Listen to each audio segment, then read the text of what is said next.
Kylian Mbappe একটি নাম যা ফুটবলের সঙ্গে জাদুর মিশেল।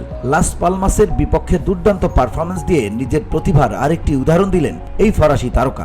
2 গোলের পাশাপাশি দৃষ্টিনন্দন খেলা উপহার দিয়ে রিয়াল মাদ্রিদকে লা লিগার শীর্ষে তুলে আনলেন তিনি। এমন পারফরম্যান্সের পর প্রশংসায় ভাসালেন কোচ কার্লো আনচেলত্তি, যিনি এমবাপ্পেকে আখ্যা দিলেন বিশ্বসেরা স্ট্রাইকার হিসেবে।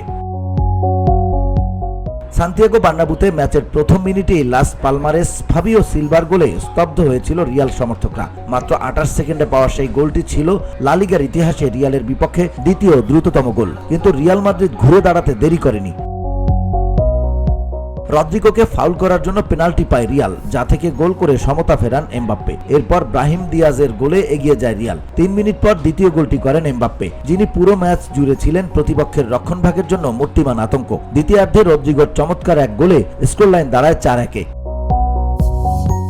লাস পালমাসের বিপক্ষে 2 গোল করে এমবাপ্পে ক্লাব ক্যারিয়ারে 300 গোলের মাইলফলক পেরিয়ে যান। এর মধ্যে 18টি রিয়াল মাদ্রিদের হয়ে, 27টি মোনাকোর হয়ে এবং পিএসজির হয়ে করেছেন 256 গোল। তবে সংখ্যার চেয়েও বেশি গুরুত্বপূর্ণ ছিল তার মাঠে উপস্থিতি। তিনি শুধু গোল করেননি, প্রতিপক্ষের বক্সে সর্বোচ্চ 12টি টাচ এবং 5টি সুযোগ তৈরি করে মাঠ মাতিয়েছেন।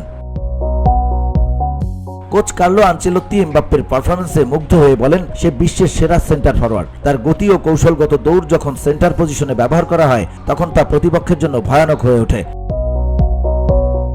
বার্সেলোনার বিপক্ষে সুপারকোপা দা এম্পানার ফাইনালে 5-2 গোলে হার এবং কোপা দেল রের ম্যাচে সেল্টা ভিগোর বিপক্ষে অতিরিক্ত সময়ে জয় এনে দিতে দলকে অনেক সমালোচনা সহ্য করতে হয়েছিল। এমনকি সান্তিয়াগো বার্নাবুর দর্শকদের কাছ থেকে শুনতে হয়েছে দুয়ধ্বনি। তবে এই জয়ের রিয়াল সেই হতাশার জবাব দিয়েছে।